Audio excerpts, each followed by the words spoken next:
What's going on, guys? Welcome to another video brought to you by The Simple Engineer. Today we are going to be looking at array manipulation in assembly language programming, specifically using the MIPS x32 architecture. I'm going to be teaching these principles through the use of three programs. The first is going to be storing and accessing string data in arrays manually. The second is going to be initializing an array of string values and then automatically looping through the array and printing each value. And the third is going to be an array of integers that will automatically loop and sum each respective value as it goes through the loop and then print the total sum of each value in the array to the console. So this video may be kind of long, but I do encourage you to follow along. I'm going to be using the Mars compiler here to write my code. And I've gone ahead and created a little bit of code here. In the .data directive, I've initialized my global variables. And the names here has dot space of 16. And what this means is it has allocated 16 bytes of storage of space. And the reason I have 16 bytes is because here I have a word here, a word here, here, here. I have 4 words. Well, keep in mind, if I want to store these words into the array, each word takes up 4 bytes apiece. And 4 times 4 is 16 total bytes. Now we want to actually manipulate this array. And the idea of understanding how arrays work in memory is somewhat hard to understand because you don't actually see what's going on when you write this code. So I've gone ahead and drawn a diagram. Here, what this shows is this is an array of 4 elements, which is essentially allocating 16 bytes of storage. Now, this is the index, so this is going to be the 0th index is technically the first position, second, third, and fourth position for the names that we want to be storing. We are going to pretend that the memory location that has been picked to store this address is going to be loaded into location of 1000, and these are represented in terms of bytes. So back to our code, we need to load the address into a register, and we do that by saying LA, and we'll pick T0 as the register that we're going to load it into, and names is the array that we're going to load. So we've put the address of names, the base address of names, into the T0 register, and here the base address is 1000. So 1000 has been stored into the T0 address. This is the start of our array. Now what we need to do is load the respective addresses for the names that we've created. So I'm going to load the address of Ryan into T1, and now I'm going to store this word into random access memory into the array. And to do so, I would say SW, which is store word, and I'm going to store the word from T1 into the very first position of the array, and that would be an offset of 0. And the array is stored in the register of T0. So what that would look like in our diagram is it has an offset of 0 because this is 0. It's the first position, so it's not going to be offset any number of bytes away from itself just yet. So here, this is going to be where Ryan is stored. And to better illustrate this offset idea, I'm going to copy and paste this. And the next name is Tammy, and Tammy is in the second position. Well, you see here, the second position, the memory location is 1004. So you see there's a difference of 4 bytes here because it's a word and it takes up 4 bytes for each space. So Tammy has an offset of 4. So as you see, you probably have found the pattern here that this is going to be 8 for Blake, and the last person, Josh, is going to be 12. And if we look here, this is going to be B and this is going to be J for Josh. And it is 12 bytes away from this base address that we've loaded into T0. And that's what this means. So the only thing we have left to do is print this element to the console, or print some ith element of the array to the console. So printing ith element, and say we want to print Tammy to the console. Well, if we look at our diagram, we see Tammy is in the second position, and she has an offset of 4 bytes away from this base address location. And to do this, we go li, which is load immediate, and we're going to load the v0 register with a service code of 4. And this is pre-programmed to allow us to just prepare to print a string to the user's console. And once we do that, we need to actually load the string into a register, the address register. So I'm going to say LW for load word. So here we've stored the word into these address locations, but now we want to load the word back up. And to do that, we say LW, and I'm going to load this into the A0 address register. And I'm going to pick one of these words that I want to print, and say I want to print Tammy in the second position. I will say print, load the word into the A0 address with the address location of whatever the name address is plus an offset of 4 bytes. And to act upon this line, I would say syscall, and that would actually print that line to the console. Now to test this, I will say run, assemble, and play. And you see Tammy is now printed to the console. And I could just as easily change this to 0, and that would be associating Ryan. And I could run this and hit play, and now you see Ryan is printed to the console. So this is a very prime example of showing how to manually insert and manually access elements of a user-defined array. Now the next example that I want to look at follows a similar idea. However, we're going to pre-initialize the names in a single line of code. Before, like what I just showed, we had to load the word, load the address, and then store the word into the RAM, etc., etc. It took a lot of time to do that. Here, I can create an array called names, and I say dot word, because I'm going to be storing these words, and I'm going to put Ryan, Tammy, Blake, and Josh. And this is essentially the C code equivalent to array X equals, Ryan, Tammy, Blake, and Josh. Okay, this is obviously a lot easier. I've automatically assigned the respective indices of the following names. So this is index 0, 1, 2, and 3. Very easy to do. Now I need to load, like previously, the address of this array into the computer memory. And to do that, I say LA, and I'll put this in T0 once again. And I'm going to load names into this T0 address.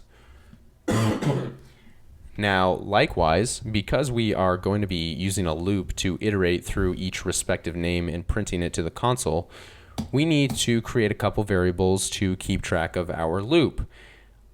Now, just like any other programming language, you should be familiar with the idea that a loop starts with an iterator. So I'm going to create an iterator, and this is going to be a dot word, and the iterator is going to start at the index of 0 because that's going to be the first element, and it'll continuously increment. The second is going to be the size, and the size is going to be a word of size 4. And actually, because this is starting at 0, it's going to say 0, 1, 2, 3, which is 4 elements, and that will be the size of the array here. Now, we're going to load these words into the computer registers so we can actually use them in our main instruction set. So I'm going to say load word, and I'll put this one in T1, and this will be called iterator. And I'll load this into T2, and this will be called size. And now we want to create our loop that basically says, okay, system dot println names sub I, where I is the current index position of the array, and we need to make sure that that I value is incrementing each time it loops. Now to do this, we're going to say, okay, as long as the iterator is less than the size of the array, then go ahead and print the information inside that branch. So to do that, we say, okay, BGT, which is branch if greater than. So we'll say branch if greater than, if the iterator in T1 is greater than the size of the array, which is T2, then exit the loop. And the exit loop is going to automatically jump to the label exit loop. Else, if that's not true, then go ahead and execute the following instructions. Now, first things first, we need to take care of this I incrementation. Well, in C, it's easy. You can just put I, and it corresponds to the current iteration. In this case, it would be 0, then it would increment to 1, 2, 3, and so forth. However, because we're in assembly and we're dealing at a lower level programming language, you see that the increment goes 0, and then it goes 4, because these are separated by 4 bytes of space, and this is 8. So if you follow the mathematical pattern here, you take whatever the index is at, so this is the index 0, and you multiply it by 4. So let's say index equals I, then the iteration is going to be 4 times I. Okay, because if it's at 0, it's going to be 4 times 0, it'll stay at itself. If it's at index 1, it'll be 4 times 1 and increment 4 bytes away. So to do that, we would need to basically say, okay, we're going to use SLL, which is shift left logical. And this is an easy way to multiply numbers. And we're going to store whatever this value is into the T3 register. And we'll take whatever the current iterator is at, because like what we said, this is going to be I, this is going to be our iterator, and we stored that into T1. So we'll say whatever T1 currently is within the loop, multiply it by 4. And the way shift left logical works is whatever number constant you put in the third parameter, it raises it to the power of 2. So if I put a 2 here and it raises it to the power of 2, it equals 4. So this is essentially saying, okay, take iterator times 4 and store it into the T3 register. So T3 equals 4 times I. And what we've done is we've taken care of this piece right here.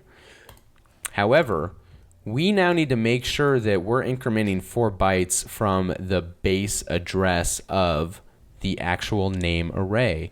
And we said that hypothetically we stored it in this memory location of 1000. So we would say, okay, add, we're going to take T3 is going to equal whatever T3 is, so 4 times I. So if we were at iteration 1, then T3 is going to equal 4. And we're going to take 4 plus the base address of the name array, which we had previously stored in T0. Okay, so this is T0. So this is the C equivalent to say, okay, for whatever T3 is, which is 4i, equals 4i plus the memory location of the name array. And like I said, if it was stored at memory location 1000 and we're at iteration 1, this is just going to be saying 1000 plus 4. And that obviously equals 1004, and we would be pointing to this element corresponding to Tammy. Now that T3, we have this address here, we have basically implemented the automatic iteration part for the loop. Now what we need to do is just print that value to the user's console. And like previously, we're going to load immediate v0 4, which is to print a string. And we are going to say, okay, we need to load the word and put that into the A0 address register. And what we're going to load is, it's going to have an offset of 0 because we're automatically taking care of the offset through this iteration line here. And we're going to load T3. Okay, this is saying take this address here, i.e. 1004 or whatever the I equals after this computation. Take that address, store it into address 0, and then we're going to call upon that using syscall. This will take care of the actual print. But we're not done yet because we need to make sure that it's traversing through the array. And to do so, we need to increment the iterator. And the iterator is stored into T1, so I'm just going to say add immediate. And I'm going to take whatever value the iterator currently is at and equal itself plus 1. And that'll take care of the actual iteration. Now, at that point, I'm going to jump back to the beginning of the loop using the jump instruction J, and it's going to do the same thing over and over again until this condition is satisfied. And once this condition is satisfied, it will go to exit loop and do nothing because the program is now done. So if I go ahead and run and save this, this is actually, we need to name the beginning of our loop, begin loop here, and that should take care of our error. Okay, so if I hit play, you see it says Ryan, Tammy, Blake, and Josh. It's now automatically iterated through the array and printed the following values to the console just through the use of this offset. So as you can see, it's not too hard to do that. Okay, so now that we have the principal ideas down, we are going to be looking at the last program. And hopefully I don't exceed my time here. Video is getting somewhat long, but I'm going to go ahead and delete all this code here. And in the .data directive, what I want to do is create an array called x, and it'll be .word, and we are going to pre-initialize these integer values into the array. So as you see, we have 10 values, and like previously, we're going to loop through these values. So I'm going to create an iterator, and the iterator is going to start at 0, and the size is going to be 9 because the iterator is at 0.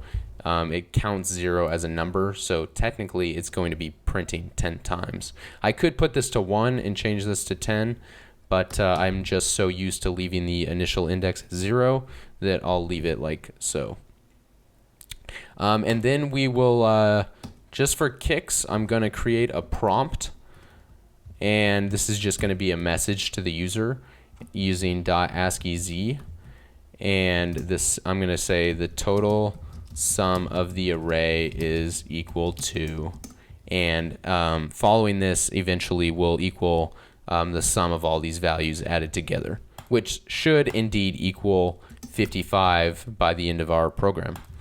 Okay, so like before, I'm just gonna load up some values here in the .text section, and I want to load the address of the array into T0, and I want to load the word for the iterator into T1, and I want to load the word of the array size into T2.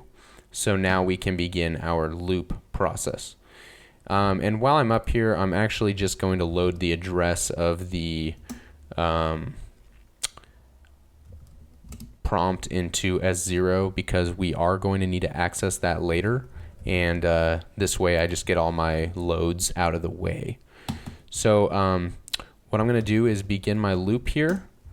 And in the beginning loop, we're going to create our branch conditional. And we're going to say BGT if the branch is greater than. So if the iterator is greater than the total size of the array, then we are going to exit the loop. And once again, I'll create a label called exit loop, and it'll jump to that once we're finished. And we are actually going to be putting information in this section in this program. Okay, else, if the iterator is less than the array size, then we need to sum the array.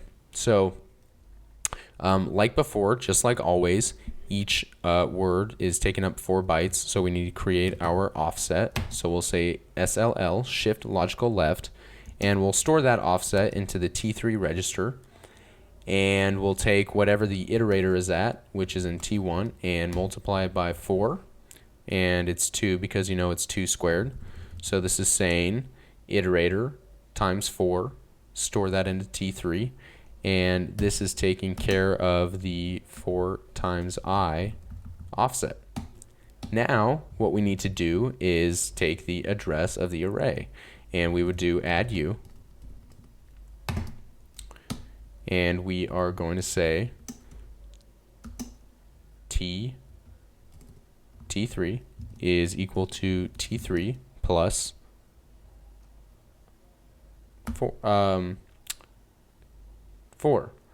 And the reason being is because, T3 is equal to T3 plus T0, which is the address of the X array.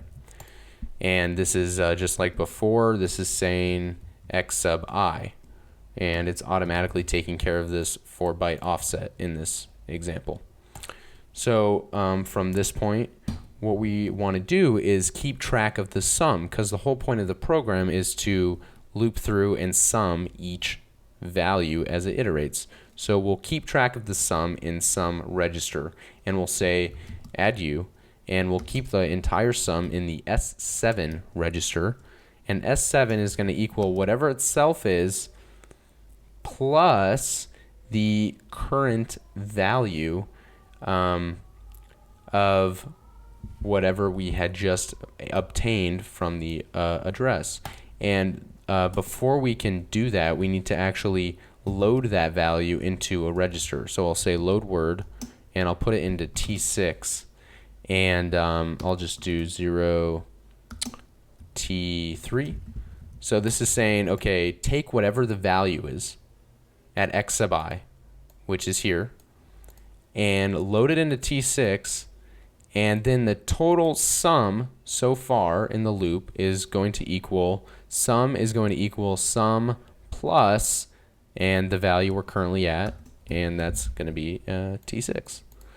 Okay, so we've actually taken care of that now. We just need to end the loop, and to end the loop, we need to just increment the iteration. And like I said, the iteration is in T1, so it's going to be equal to T1 plus 1.